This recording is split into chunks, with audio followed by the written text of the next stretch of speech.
मैं नमस्कार संजना यादव अपने यूट्यूब चैनल पे आप सबका स्वागत करती हूँ दोस्तों की एक मैं भजन गीत लेके आ रही हूँ। अच्छा लगे तो लाइक सब्सक्राइब कमेंट करना दोस्तों कि भजन गीत कैसा लगा।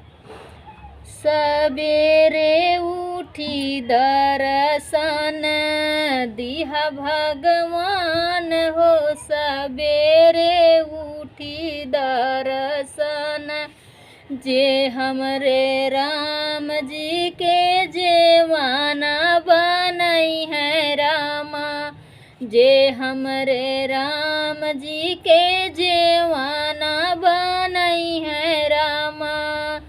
ओके देवया जोधिया के राज हो, सबेरे उठी दर्शन दिहा भगवान हो, सबेरे उठी दर्शन दिहा भगवान हो, सबेरे उठी दर्शन जे हमरे राम जी के गेरुआ भरई है रामा, जे हमरे राम जी के गेरुआ भरई है रामा।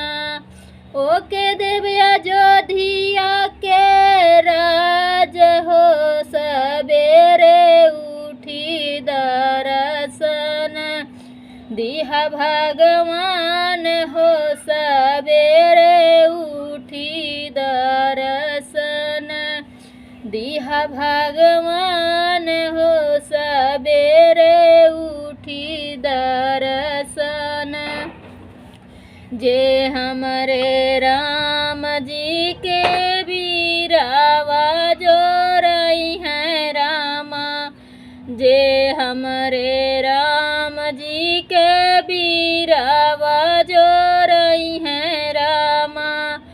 ओके देवया जोधिया के राज हो, सबेरे उठी दर्शन दिहा भगवान हो, सबेरे उठी दर्शन जे हमरे राम जी का से जिया लगई है रामा, जे हमरे राम जी का से जिया लगई है रामा।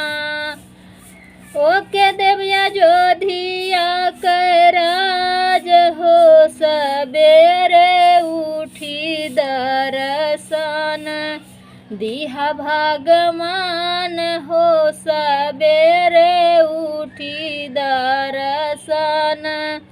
अच्छा लगे तो लाइक सब्सक्राइब कमेंट करना दोस्तों कि सपोर्ट नहीं कर रहे हो आप सब दोस्तों।